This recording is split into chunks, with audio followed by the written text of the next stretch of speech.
So, why don't you took the notes on this one, right? Yeah. Good, because I didn't. I was just gonna say, just as a joke, Cheshire Cat is like our band manager, where it's like it says it's a 5-piece, but there's only 3 there. So this episode is on 2 albums, Yeah. but 3. We're just not gonna mention the third. We're just not gonna. We're just not actually gonna talk about Cheshire Cat. Anyways, cool album. Go check it out. Yeah, I was. Yeah. I was looking forward to doing Neighborhoods too, just because it's one I haven't gotten into as much. So Yeah. so we mentioned McDonald's already, so I was working there. That's just something I remember because I was biking or rollerblading to work or whatever, and this album came out, and also before we were recording, we were singing a Gob song, and the album The World According to Gob came out I believe around the same time. So I always picture both of those together. Sure. Me and my few friends were just really excited about those coming out, and both kind of, I mean, the Gob album had more of a drastic shift in sound than the Blink, but there was still something a bit different than Blink, and so this album has a lot of memories for me. Have we, not to cut you off, but I know you interviewed Theo, obviously, but have we done an episode on Gob? I don't think so. I feel like I went back and I was listening to, I can't remember the name of it right now, but I don't know why. Maybe you were just talking about it when you were doing your interview with Theo. Yeah, I think they've come up a few times, but yeah, we could do that sometime. Anyways, back to your story. So this came out this summer. I guess that I finished grade 11, so I would have been going into my grade 12 year, so it was a good way to go into my final year of high school. So this is Blink's 4th album, continues in the same pop-punk vein, but with some more post-hardcore leanings. Some songs definitely resemble what would become Boxcar Racer, which is maybe something I didn't really pick up on kind of until I was listening and looking into this, but there's definitely some parts on this album where I can just kind of see where Tom's thoughts or his thought process was going in writing. And this album brought some tension from their record label, as the label wanted another hit album after Enema of the State. And I remember seeing comments from them basically in spite of their label saying, you want some hit songs? Well, here you go. We'll write some in 10 minutes. And so I think those were the songs were First Date and The Rock Show, which are both awesome songs.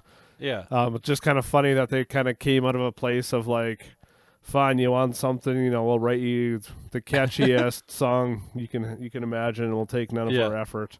And leave us alone. And I mean, those songs, they turned out really good. They do maybe lack a bit of depth, but I guess that kind of just goes to show.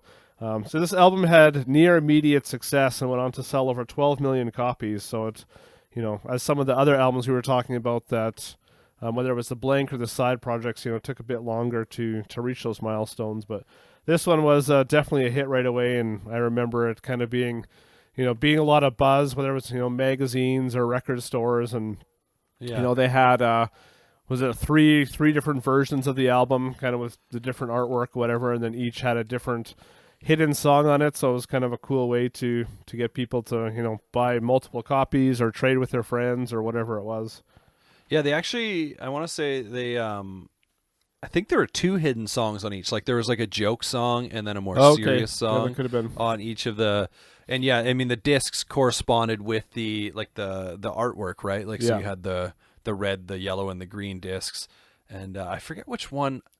I don't remember which color I had. I'd have to look it up. But I had the one that had "What Went Wrong" was the song on it, which you mentioned. Yeah, you mentioned Boxcar Racer and kind of some leanings. Boxcar Racer actually played the song "What Went Wrong," I guess, live on occasion. Cool. And it's just like it's just a straight up acoustic song, and it's real good. I still like it. I was actually playing it on the acoustic guitar just the other day. I was like, awesome. oh yeah, this song. But continue with your story and tidbits. Yeah, well, that was kind of all I had for that. But yeah, it's an album that I go back to a lot. There's always lots to take from it. I love the progression from Enema and a little bit of shift in sound and just lots of interesting songs. I just as with a lot of their albums, well, I guess maybe not a lot, but with Dude Ranch and Enema at least, I can go back to a lot. I don't get sick of them. I mean, there's so much nostalgia to it and so much memory attached to it, and just kind of makes me miss that time.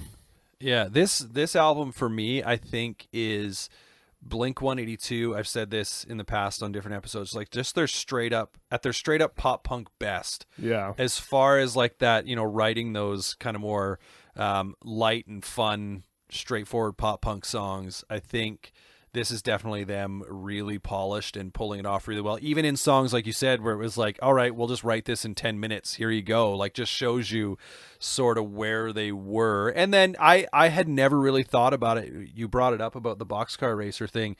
But as I was listening to one of the songs today, I was like, oh, this reminds me of Boxcar Racer, like something Tom would kind of start doing and something that he's doing on, in the guitar work here.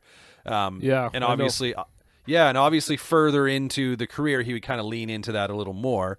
But just to kind of see those early sort of things. And yeah, like, this is an album that just reminds me of, I was on the cusp of graduation, because I think this came out in 2001, right? Yeah. Was it the summer of 2001? I feel like it was the summer. Yeah, it must have been. Yeah, but... So, like, that would lead me into my final year of high school and just, like, everything that kind of came with that. And I remember this summer, I was super pumped because I think this was the year they did a tour up the Pop here. Disaster. Was it? Oh, so that was the one with Green Day? Yeah, and Jimmy Eat World. So, because I was thinking there was another tour that they did that came up here that was Blink, Newfound Glory, Jimmy Eat World, and I think was Sum 41 on it. It was Edgefest. Edgefest, yeah, I was going to say that. Yeah, and I feel like that was this year because I missed out on it, and I was so bummed because I was going to visit my grandparents on the East Coast that summer, and it was literally like the day after I left is when they were playing up here. So I had all my friends went to it and talked about how great of a show it was. I think my wife was there. Oh yeah, that may have actually. I'm curious. That may have actually been before this album came out, the Edgefest tour. Now that I think about it, because I think that was summer of 2000. Because I want to say they were like doing the whole Mark, Tom, and Travis show thing, where they had like the F-bomb in the background, like lit on fire as their kind of stage backdrop and stuff like that. I feel like that might have been the year before, but all kind of like tied in, just like those summer memories and like Warped Tour. Couldn't wait for the summer and the Warped Tour. Yeah, there we go. Yeah. So yeah, and then this one, I kind of have a funny story because I don't know at this time if I really owned. I mean, I would have owned different albums that had like the explicit content, the explicit lyrics, little logo on it or whatever. But this one in particular, I can think of because I didn't have my license. I didn't get my license until shortly after I graduated. And so my mom drove me into Calgary. I lived outside Calgary, drove me into Calgary to go to A&B Sound to buy this CD. And I was buying a copy for my buddy as well. And so when I got back in the car, because she didn't come in with me, I got back in the car and she was like, oh, so what'd you buy? So I like showed her and I was like, oh, this one I bought for my friend, for Brandon. But I bought like the edited version for myself because I was like, I didn't know if at that point if she'd be like, get that garbage out of here sort of thing. She probably wouldn't have, in the end, because I think my mom was actually pretty cool when it came to music or whatever. In the end, when I was younger, she was a little annoying, but she actually threw out an Aerosmith tape that I bought. But I told that story on a podcast once that she happened to listen to. I told this story about how I bought Aerosmith Get a Grip on cassette tape, and she threw it out, right? She's like, no, we can't have this. And then, like this was a number of years ago, she surprised me in the mail with a copy of Aerosmith Get a Grip on CD. That's awesome. Yeah. Is that the one with like the cow udder on the front? Yep. Nice. That's the one. Anyway, let's, why don't we get into some of the songs on this record, starting first with Online Songs.